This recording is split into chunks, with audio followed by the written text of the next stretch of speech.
ஓம் நமோ பகவதே வாசுதேவாய. ஹரே கிருஷ்ணா. ஸ்ரீமதே ராமானுஜாய நமக.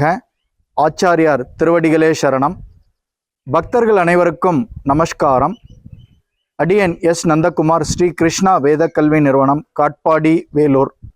மீண்டும் ஒரு பகவத்கீதை தொடர் காணொளி வாயிலாக பக்தர்களை சந்திப்பதில் அடியன் மிகுந்த மகிழ்ச்சி அடைகிறேன்.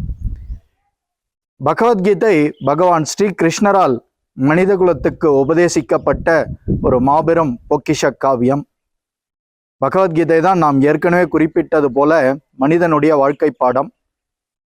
அப்படிப்பட்ட பொக்கிஷமான வேதங்களின் சாராம்சமாக கருதப்படும் ஸ்ரீமத் பகவத்கீதையினுடைய 18 அத்தியாயங்களில் இருக்கும் 700 ஸ்லோகங்களையும் ஒவ்வொரு ஸ்லோகம் வாயிலாக நாம் தெளிவாக காண இருக்கிறோம். அந்த வகையிலே இந்த காணொளியில் நாம் பகவத்கீதையினுடைய முதல் ஸ்லோகத்திலிருந்து துவங்குகிறோம். பகவான் ஸ்ரீ கிருஷ்ணருக்கு இது அர்ப்பணம், அதுதான் சர்வம் கிருஷ்ணார்ப்பணம். இதில் இருக்கும் நிறைகள் குறைகள் எதுவாக இருந்தாலும் அனைத்தும் பகவானுடைய திருக்கமல பாதங்களிலே சமர்ப்பிக்கப்படுகிறது. அதுதான் சர்வம் ஸ்ரீ கிருஷ்ணார்ப்பணம். தற்போது கீதையினுடைய முதல் அத்தியாயத்தினுடைய முதல் ஸ்லோகத்தை நாம் காணலாம். பகவத்கீதை 18 அத்தியாயங்களையும் 700 ஸ்லோகங்களையும் உள்ளடக்கியது. இதில் முதல் ஸ்லோகத்திற்கு, முதல் அத்தியாயத்திற்கு அர்ஜுன விஷாத யோகம் என்று பெயர். நீங்கள் தமிழிலே குருக்ஷேத்திர போர்க்களத்தில் படைகளை கவனித்தல் என்ற தலைப்பு கூட அதற்கு பொருத்தமான தலைப்புத்தான். ஏனென்றால் அந்த மகாபாரத போர்க்களத்தில் குழம்பி நிற்கின்ற அர்ஜுனனுக்கு பகவான் ஸ்ரீ கிருஷ்ணரால் பகவத்கீதை உபதேசிக்கப்பட்டது. அதற்கு முன்பு எவ்வாறு அங்கு படைகள் திரண்டிருந்தன, யாரெல்லாம் அந்த படைகளில் திரண்டிருந்தார்கள் போன்ற சில விளக்கங்களைத்தான் இந்த முதல் அத்தியாயம் முழுக்க முழுக்க கொண்டுள்ளது. அந்த முதல் அத்தியாயத்தினுடைய முதல் ஸ்லோகத்திலிருந்து பகவத்கீதை துவங்குகிறது. திருதராஷ்டிர உவாச்ச தர்மக்ஷேத்ரே குருக்ஷேத்ரே சமவேதாயுயுத்சவக மாமகா பாண்டவாஸ்சைவ கிம் அகுர்வத சஞ்சய. மீண்டும் ஒரு முறை இந்த ஸ்லோகம். திருதராஷ்டிர உவாச்ச தர்மக்ஷேத்ரே குருக்ஷேத்ரே சமவேதாயுயுத்சவக மாமகா பாண்டவாஸ்சைவ கிம் அகுர்வத சஞ்சய. நாம் ஏற்கனவே இந்த பகவத்கீதையினுடைய முந்தைய காணொளிகளில் குறிப்பிட்டது போல கௌரவர்களுக்கும் பஞ்ச பாண்டவர்களுக்கும் இடையே நடைபெற்றதுதான் அந்த மகாபாரத போர். அதில் குறிப்பாக துரியோதனன், கௌரவர்கள் சார்பில் துரியோதனன் மிகுந்த பொறாமை கொண்டு ஆணவத்தின் உச்சிக்கே சென்று போர் நடந்தே தீர வேண்டும், பாண்டவர்களுக்கு ஒரு சிறிய பகுதி நிலத்தை கூட அரசாள்வதற்கு கொடுக்க மாட்டேன் என்று கூறியதால் தான் இந்த போரே அரங்கேறியது. அந்த போரின் துவக்கத்தில் தான், அந்த மாபெரும் காவியமான மகாபாரத போர்க்களத்தின் துவக்கத்தில் தான் பகவத்கீதை பகவான் ஸ்ரீ கிருஷ்ணரால் அர்ஜுனனுக்கு உபதேசிக்கப்பட்டது. அங்கே அந்த முதல் ஸ்லோகத்தை நாம் கண்டோம். திருதராஷ்டிரர் குறித்து நாம் ஏற்கனவே தெளிவாக விளக்கியிருந்தோம். அவர் கண் பார்வை இல்லாதவர். அவரது காரியதரிசியானவர் சஞ்சயன், அதாவது அசிஸ்டன்ட். சஞ்சயன் யார் என்றால் வியாசதேவரனுடைய சீடர். வியாசதேவர் தான் நமக்கு அனைத்து புராணங்களையும் மகாபாரதத்தையும் அனைத்தையுமே தொகுத்து வழங்கியவர் வியாசதேவர் தான். அவருடைய சீடர் தான் சஞ்சயன். சஞ்சயன் யாருடைய காரியதரிசி? திருதராஷ்டிரனுடைய காரியதரிசி. திருதராஷ்டிரனுடைய தம்பி ஆகிய பாண்டுவின் மகன்கள் தான் இந்த பஞ்ச பாண்டவர்கள். திருதராஷ்டிரர் சஞ்சயனிடம் கேட்கிறார், சஞ்சயனே, போர் புரியும் விருப்பத்துடன் தர்மக்ஷேத்திரமான குருக்ஷேத்திரத்தில் ஒன்று கூடிய என் மகன்களும் பாண்டுவின் மகன்களும் அங்கே என்ன செய்து கொண்டிருக்கின்றனர்?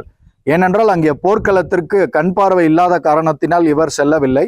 இவர் அரசவையிலே, அந்த அரண்மனை மாளிகையிலே அமர்ந்திருக்கிறார். அப்போது தன்னுடைய காரியதரிசியான சஞ்சயனிடம் கேள்வி எழுப்புகிறார். அங்கே என்ன நடைபெறுகிறது அந்த போர்க்களத்தில் என்று வினவுகிறார். அதுதான் இந்த முதல் ஸ்லோகம். சஞ்சயனால் அந்த மாளிகையிலிருந்தே திருதராஷ்டிரரிடம் அமர்ந்து கொண்டே அந்த போர்க்களத்தில் என்ன நடக்கிறது என்பது தன்னுடைய ஞான பார்வையால் இவருக்கு விளக்க முடிகிறது. ஏன் ஞான பார்வையால் விளக்க முடிகிறது என்றால், அவர் வியாசதேவரனுடைய சீடர் என்கிற காரணத்தினால், வியாசதேவரனுடைய நேரடி சீடராக இருந்த காரணத்தினால் இதை தெளிவாக அவர் திருதராஷ்டிரரிடம், தன்னுடைய எஜமானனான திருதராஷ்டிரரிடம் தெளிவாக விளக்க முடிந்தது. கீதைக்கு ஒவ்வொரு அத்தியாயத்திற்கும் ஒரு தனி மகாத்மியம் உண்டு. அதாவது சுய நோக்கங்களை அடிப்படையாக கொண்ட விளக்கங்களை தவிர்த்து கிருஷ்ண பக்தரின் உதவியோடு பகவத்கீதை ஆராய்ந்து படித்து முயல வேண்டும் என்று கீதையினுடைய மகாத்மியங்களும் தெளிவாக விளக்குகின்றன. ஏனென்றால் குரு சீட பரம்பரை வாயிலாக கீதை உபதேசிக்கப்பட வேண்டும். அப்பொழுதுதான் அதனுடைய ஆழமான உட்கருத்து தெளிவாக விளக்கப்படும். ஏதோ மனம் போன போக்கிலே கீதைக்கு ஒரு உரையை எழுதி அதை கற்பித்தால், அது உபதேசிக்கப்பட்டாலும் கற்பிக்கப்பட்டாலும் அது தகுந்த ஒரு நல்ல பொருளை கொள்ள முடியாது. காரணம், குரு சீட பரம்பரை வாயிலாக வரும் பக்தர்கள் மூலமாகத்தான் கீதை உபதேசிக்கப்பட வேண்டும் என்ற இந்த முதல் ஸ்லோகத்திலே தெளிவாக சுட்டி காட்டப்படுகிறது. அதாவது கீதை வேதங்களின் சாராம்சம் என்பதால், 4 வேதங்களினுடைய சாராம்சம் என்பதால், மற்ற சாஸ்திரங்கள் காணப்படும் எல்லாவற்றையும் கீதையில் நாம் தெளிவாக காண முடியும். அது மட்டுமன்றி வேறெங்கும் காண இயலாத சில விஷயங்களையும் இங்கே நாம் தெளிவாக காணலாம். இது பகவத்கீதை புருஷோத்தமரான முழுமுதற் கடவுள் ஸ்ரீ கிருஷ்ணரை நேரடியாக உபதேசித்ததால் இந்த பகவத்கீதை குறைபாடுகளற்ற ஆன்மீக விஞ்ஞானமாகும். ஆம், அநேக கண்டுபிடிப்புகளுக்கும் அறிவியல் கண்டுபிடிப்புகளுக்கும் பகவத்கீதை தான் அடிப்படை. பகவத்கீதையிலும் ஸ்ரீமத் பாகவதமும் தான் பல அறிவியல் கண்டுபிடிப்புகளுக்கு, அநேக அறிவியல் கண்டுபிடிப்புகளுக்கு அடிப்படை தத்துவங்களாக அமைந்திருக்கின்றன என்பதில் எவ்வித மாற்று கருத்தும் இல்லை. இதை பக்தர்கள் கண்கூடாக ஆராய்ந்து பார்த்தால் அவர்கள் தெளிவு பெற முடியும் இந்த கூற்றிலே. இந்த சிறப்பு வாய்ந்த தத்துவத்திற்கு திருதராஷ்டிரருக்கும் சஞ்சயனுக்கும் இடையே மகாபாரதத்தில் விவாதிக்கப்பட்ட அந்த விஷயங்கள் தான் அடிப்படையாக அமைகின்றன. அதுதான் இந்த முதல் ஸ்லோகத்திலே நாம் தெளிவாக கண்டோம். இந்த தத்துவம் வேத நாகரிகத்தின் நினைவிற்கெட்டாத காலத்திலிருந்தே புண்ணிய ஸ்தலமாக திகழக்கூடிய குருக்ஷேத்திரத்தில் நடைபெற்ற அந்த போரின் போது உருவானது. மனித சமுதாயத்தை வழிநடத்த பகவான் ஸ்ரீ கிருஷ்ணர் இந்த பூவுலகில் அவதரித்த போது இந்த பகவத்கீதை அவரால் உபதேசிக்கப்பட்டது. அதாவது தர்மக்ஷேத்ரே என்றால் தர்ம சடங்குகள் அல்லது சம்பிரதாயங்கள் செய்யப்படும் இடம். அதாவது அந்த தர்மக்ஷேத்ரே என்னும் சொல் இங்கே மிகவும் முக்கியமானது. அந்த இடமே புண்ணிய பூமி, அதுதான் தர்ம சடங்குகள் நடைபெறும் இடம். ஏனெனில் குருக்ஷேத்திர போர்க்களத்தில், அந்த குருக்ஷேத்திர போர்க்களத்திற்கு தர்மக்ஷேத்திரம் என்ற பெயர் ஏன் வந்தது என்றால், அந்த குருக்ஷேத்திர போர்க்களத்திலே அர்ஜுனன் தரப்பில் புருஷோத்தமரான முழுமுதற் கடவுள் பகவான் ஸ்ரீ கிருஷ்ணர் அர்ஜுனன் தரப்பிலே இருந்தார். பகவான் ஸ்ரீ கிருஷ்ணருடைய படைகள் அந்த கௌரவர்களுடைய தரப்பில் இருந்தாலும் பகவான் ஸ்ரீ கிருஷ்ணர் அர்ஜுனன் தரப்பில் தான் இருந்தார். அதாவது பாண்டவர்களின் தரப்பிலே இருந்தார். கௌரவர்களின் தந்தையான திருதராஷ்டிரருக்கு தனது மகன்களின் இறுதி வெற்றி மிகவும் சந்தேகத்திற்குரியவதாகவே இருந்தது. அவரது சந்தேகத்தினாலேயே சஞ்சயனிடம் என் மகன்களும் பாண்டவின் மகன்களும் என்ன செய்கின்றனர் என்று தனது காரியதரிசியான சஞ்சயனிடம் திருதராஷ்டிரர் வினவுகிறார். போரில் ஈடுபடுவதற்கான தீர்மானத்துடன் குருக்ஷேத்திர களத்தில் அவரது மகன்களும் அவரது தம்பியான பாண்டவின் மகன்களும் ஒன்று கூடியிருந்தனர் என்பது அவருக்கு நன்றாக தெரியும், நன்றாக புலப்படும். இருப்பினும் அவரது வினா மிகவும் முக்கியத்துவம் வாய்ந்த வினா. காரணம், இருதரப்பு சகோதரர்களுக்கும் இடையே உடன்பாட்டை அவர் ஒருபோதும் விரும்பவில்லை. அந்த உடன்பாட்டை, சமரசத்தை அவர் திருதராஷ்டிரர் விரும்பவே இல்லை. போர்க்களத்தில் தனது மகன்களின் கதி என்னவாகும் என்பதை உறுதியாக அவர் அறிய விரும்பினார். சமரசத்தையும் அவர் விரும்பவில்லை. ஏனென்றால் முழு ராஜ்யத்தையும் தன்னுடைய மகன்கள் தான் ஆள வேண்டும் என்பதில் உறுதியாக இருந்தார். ஆனால் போர்க்களத்தில் அந்த குருக்ஷேத்திர போர் பூமி பகவான் ஸ்ரீ கிருஷ்ணர் அங்கே இருந்ததால் அந்த அந்த கஷேத்திரம் தர்மக்ஷேத்திரம். அந்த தர்மக்ஷேத்திரத்தில் தர்மம் தான் நிலைநாட்டப்படும். இவர் தர்மத்தின் பாதையில் இல்லை என்பதும் தெளிவாக இவருக்கு புலப்பட்டு விட்டது. ஆதலால் தான் அவர் தன்னுடைய மகன் ஆணவம் கொண்டு மிகுந்த கர்வத்தில் துரியோதனுக்கு தெளிவான பார்வை கிட்டாமல் போனாலும், அதாவது தர்மம் என்றால் என்ன என்ற அந்த அவனுடைய புத்தி மதிமயங்கிவிட்ட காரணத்தினால் அவனுக்கு தெளிவான பார்வை இல்லாமல் போனாலும், இவர் கண் பார்வை இல்லாதவராக இருந்தாலும் ஞானத்தின் பார்வை இவருக்கு தெளிவாக இவருக்கு சுட்டி காட்டுகிறது. நாம் அதர்மத்தின் பக்கத்தில் தான் உள்ளோம். பகவான் அங்கே எதிர்பக்கத்தில் பாண்டுவனுடைய மகன்களின் பக்கத்தில் உள்ளதால் இங்கே தர்மம் தான் நிலைநாட்டப்படும். அப்போது நம்முடைய மகன்களின் அந்த எதிர்காலம் என்னவாகும்? அவர்கள் போரில் கொல்லப்பட்டு விடுவார்களோ என்கிற அச்சம் இங்கே தலை தூக்குகிறது. யாருக்கு? திருதராஷ்டிரருக்கு. அதாவது போரின் விளைவில் புனித தலத்திற்கு இருக்கக்கூடிய செல்வாக்கை பற்றி மிகவும் பயந்தார் திருதராஷ்டிரர். இயற்கையிலேயே நற்குணம் நிரம்பிய அர்ஜுனன் மற்றும் பாண்டுவின் இதர மகன்களுக்கு இந்த இடம் மிகவும் சாதகமாக அமையப் போகிறது என்பதை திருதராஷ்டிரர் நன்றாகவே அறிந்திருந்தார். வியாசரின் நேரடி சீடனான சஞ்சயன் வியாசரது கருணையால் திருதராஷ்டிரர் தனது அறையில் இருந்தபடியே குருக்ஷேத்திர போர்க்களத்தை காண முடிந்தது. எனவே திருதராஷ்டிரர் போர்க்களத்தின் நிலைமையை அவனிடம் வினவினார். யாரிடம்? சஞ்சயனிடம் வினவினார். பாண்டவர்களும் திருதராஷ்டிரரின் மகன்களும் ஒரே குடும்பத்தை சேர்ந்தவர்களாக இருந்தாலும் திருதராஷ்டிரரின் உள்மனம் இங்கு தெளிவாக வெளிப்படுத்தப்பட்டுள்ளது. அவர் வேண்டுமென்றே தன்னுடைய மகன்களை மட்டும் குரு வம்சத்தினர் என்று பாராட்டி பாண்டவர்களை வம்சத்தின் மரபிலிருந்து பிரித்து பேசுகிறார். அவர்கள் இந்த வம்சத்தை சார்ந்தவர்களே இல்லை என்று கூறுகிறார் திருதராஷ்டிரர். யார்? தன்னுடைய தம்பி மகன்கள் இந்த குரு வம்சத்தை சேர்ந்தவர்களே இல்லை, அவர்கள் வேற ஏதோ வம்சத்தவர்களை சேர்ந்தவர்கள் போன்று அங்கே ஒரு மாயத் தோற்றத்தை திருதராஷ்டிரர் உருவாக்குகிறார். இதன் மூலம், அதாவது பாண்டவர்களை இந்த குரு வம்சத்தினுடைய மரபிலிருந்தே பிரித்து பேசுவதன் காரணத்தினால், இதன் மூலம் திருதராஷ்டிரருக்கு தனது சகோதரர்களின் மகன்கள் மீது எந்த பாசமும் அன்பும் இல்லை என்பது இங்க தெளிவாக ஒருவர் புரிந்து கொள்ளலாம். அதாவது நெல் வயலில் தேவையற்ற களைகள் பிடுங்கி எறியப்படுவதைப் போல் தர்மத்தின் தந்தையான ஸ்ரீ கிருஷ்ணர் பங்கு கொண்ட குருக்ஷேத்திரம் என்னும் அந்த புனிதமான நிலத்தில் தேவையற்ற கலைகளான திருதராஷ்டிர மகன் துரியோதனனும் பிறரும் ஒழிக்கப்பட்டு முற்றிலும் தர்மத்திற்கு உட்பட்ட யுதிஷ்டிரரின் தலைமையில் பகவானால் நல்லாட்சி நிலைநிறுத்தப்படும் என்பது இந்த விஷயத்தின் ஆரம்பத்திலிருந்தே எதிர்பார்க்கப்படுகிறது. சரித்திர மற்றும் வேத முக்கியத்துவங்களை தவிர இதுவே தர்மக்ஷேத்திர மற்றும் குருக்ஷேத்திர என்னும் சொற்களின் தர்மக்ஷேத்திர மற்றும் குருக்ஷேத்திர என்னும் சொற்களின் கருத்தாகும்.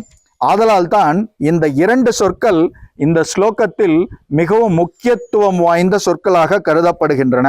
மீண்டும் இந்த ஸ்லோகத்தை, ஏனென்றால் இதுதான் இந்த 700 ஸ்லோகங்களினுடைய முதல் ஆரம்ப ஸ்லோகம், அதனால் அடியேன் இன்னொரு முறை அந்த ஸ்லோகத்தை பாராயணம் செய்வதில் மிகுந்த ஆவல் கொண்டுள்ளேன்.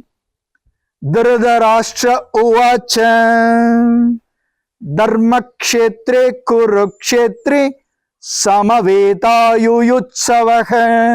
மாமகா பாண்டவாஸ்சைவ கிம் அகுர்வத சஞ்சய. இதுதான் இந்த முழு பகவத்கீதை உரைக்கப்பட்டதுக்கு ஆரம்ப ஸ்லோகமாக அமைகிறது. இனி அடுத்தடுத்து வரும் இந்த முதலாம் அத்தியாயத்தினுடைய ஸ்லோகத்தில் தெளிவாக நாம் அந்த மகாபாரத போர்க்களத்தில் யாரெல்லாம் கூடியிருந்தார்கள், போர் எவ்வாறு அங்கு துவங்க பெற்றது, யாரெல்லாம் இந்த போர்க்களத்தில் குழுமி போருக்கான அந்த ஆவலுடன் கூடியிருந்தார்கள் என்பது மிகவும் தெளிவாக விளக்கப்படும்.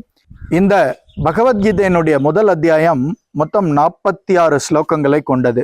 இங்கே முடிந்தவரை ஒவ்வொரு ஸ்லோகமும் அதனுடைய சாராம்சம் மாறாமல் பக்தர்களுக்கு தெளிவாக அதனுடைய அந்த உட்கருத்து புரிந்து கொள்ளப்பட வேண்டும் என்பதை மையக்கருத்தாக நாம் மனதில் வைத்து இந்த பகவத்கீதையினுடைய தொடர் உபன்யாச காணொளியை வழங்குகிறோம்.